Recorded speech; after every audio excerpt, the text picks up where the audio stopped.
जी राधे राधे महाराज जी। महाराज जी, YouTube के माध्यम से काफी वर्षों से आपको सुन रहा हूँ, आपकी बातों को जीवन में उतारने का प्रयास भी कर रहा हूँ। महाराज जी, मेरा प्रश्न है कि जब आपने संन्यास लिया और घर रिश्ते नाते त्याग दिए, तो शुरू के कुछ महीनों में आपको अत्यंत प्रतिकूलता का सामना करना पड़ा होगा। उन पूरे परिस्थितियों में जीवन भर भगवान पे विश्वास पूरे जीवन भर प्रतिकूलता ही प्रतिकूलता सहता रहा हूं। आज क्या आप हमें अनुकूल समझ रहे हैं? दोनों किडनी खराब है, कोई अंग ऐसा नहीं जो हमारा दर्द न कर रहा हो। तो बचपन से लेकर अभी तक प्रतिकूलता ही प्रतिकूलता, तो प्रतिकूलता मेरी अनुकूलता बन गई है। समझ रहे हो ना? दुख सहते सहते दुख मेरा साथी बन गया है, इसलिए मुझे अब दुख से परेशानी नहीं रहती। अब दुख, अपमान, निंदा, इनसे मुझे प्यार हो गया है। पूरे जीवन भर चलते चलते मुझे इनसे प्यार है। अब और कष्ट बढ़ता है तो मुझे और सुख मिलता है। जाना है, शरीर को छूटना है। मैं शरीर नहीं हूँ, ये नाशवान है। मैं भगवान का दास हूँ। वो अविनाशी स्वरूप हमारा है जो चिदानंद में सेवा में भगवान की जाता है। इसलिए हाँ, पहले दिन हमारे विश्वास को भगवान शंकर ने पुष्ट किया। जब मैं 13 वर्ष का शरीर था तो शाम के माताजी से केवल बताया, पिताजी से तो हिम्मत नहीं थी क्योंकि बहुत कठोर स्वभाव के थे, तो उनसे डर लगता था बात करने में। तो माताजी से कहा कि माताजी हम कल बाबा जी बन जाएंगे। अरे बाबा जी बन जाएंगे। उन्होंने विनोद समझा और हमारी बात बन गई, क्योंकि उन्होंने विनोद समझा। अगर सीरियस समझती तो रो देती या कुछ हमको आदेश करती, और उन्होंने विनोद समझा तो ध्यान ही नहीं दिया। भगवान ने हमारी बात बना दी।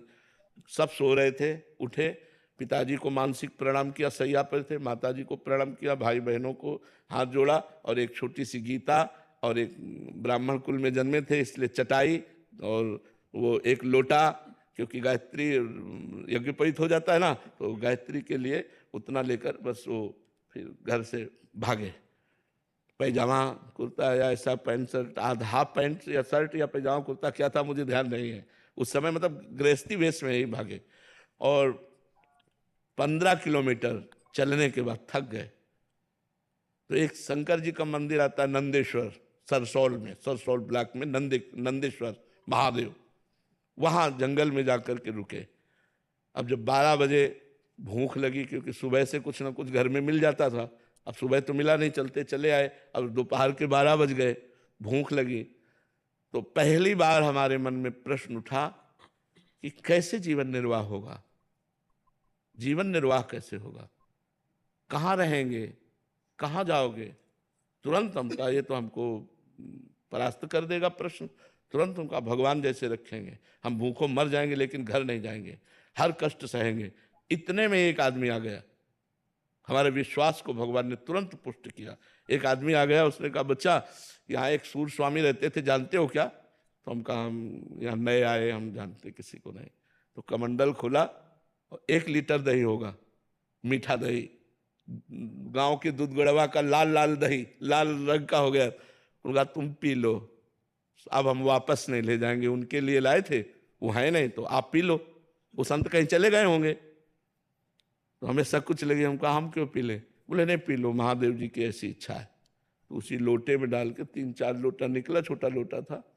और जब वो गए तो 1 लीटर दही में खूब छक गए ना, बस जो ही गए सो शंकर जी के ऐसे पिंडी को पकड़ के खूब रोए कि हमें विश्वास हो गया कि हमारे जीवन का आप पार करेंगे, आप स्वीकार करेंगे। बस वो दिन क्या दिन, कभी घर नहीं याद आया, कभी घर नहीं गए, कभी परिवार से एक रोटी नहीं खाई आज तक, अपने जन्मभूमि की एक रोटी आज तक नहीं खाई जब से घर से निकले, भगवान की कृपा से। तो बहुत बड़ी जीवन यात्रा कट गई। अब बताओ, हम किसी आश्रम या ऐसा हमारा उद्देश्य नहीं रहा, इसलिए हम कहीं रुकते नहीं थे। 1 दिन रुके, 2 दिन रुके, 4 दिन रुके, कोई विरक्त स्थान और भजनानंदी संत तो फिर साल 2 साल रुक जाते, जैसे सैनपुर में रुके, निम्बुआ घाट में रुके, ऐसे ऐसे स्थानों में रुके, घटिया घाट में रुके। नहीं तो ऋषिकेश से लेकर बनारस तक यही हमारा रोड था, बस यही घूमना गंगा के किनारे, और जो प्रारब्ध वशात मिल जाए वही खा लेना, किसी से कुछ कहना नहीं, मांगना नहीं, कभी स्वेटर नहीं पहना, कभी साल नहीं ओढ़ा, कभी कंबल नहीं ओढ़ा, इतने दिनों में। अब जैसे शरीर रुग्ण है तो अब ये सब सुविधाएं स्वीकार नहीं, तो इन सुविधाओं से बता रहे ना, हमें सुविधा, सुख और सम्मान और प्रशंसा, इससे हमें परहेज है। ये सब हो रहा है अंदर। आपको सच्ची बता, कोई हम मतलब अहंकार या सफाई की बात नहीं है, इसका कोई महत्व नहीं। ये सब मायाकृत लीला हो रही है। तो जो हमें दुख की बात रही, तो पहले हमें कष्ट लगता था। जब कष्ट लगता तो होता मुझे भगवान प्राप्त करना है, ए चुप शांत सह लो, चुपचाप सह लो। हम 2 श्लोक गीता जी के ये बहुत हमें काम दिए।